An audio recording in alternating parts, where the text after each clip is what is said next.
বিসমিল্লাহির রহমানির রহিম। আজকে আমি তৈরি করব হচ্ছে কাঁঠালের পিঠা। তো আমি এর জন্য নিয়ে নিচ্ছি চালের গুঁড়া, ময়দা, চিনি, আর নিয়ে নেব হচ্ছে নারিকেল কুড়ানো। তারপরে নিয়ে নেব তিল। এই তিলটা দিবেন, তিলটা দিলে খেতে কিন্তু খুব পিঠাটার টেস্ট বেড়ে যায়। দিয়ে দেব পরিমাণ মতো লবণ, আর যেটা লাগবে এটা হচ্ছে কাঁঠালের পিউরি। এটা আপনারা সারা বছর ফ্রিজে সংরক্ষণ করে রাখতে পারেন।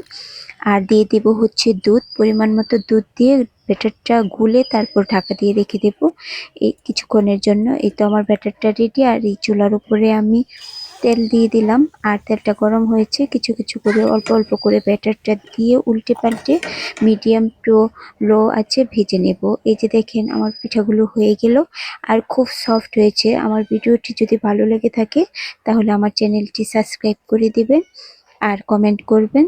তো ভালো থাকবেন, সুস্থ থাকবেন। আল্লাহ হাফিজ।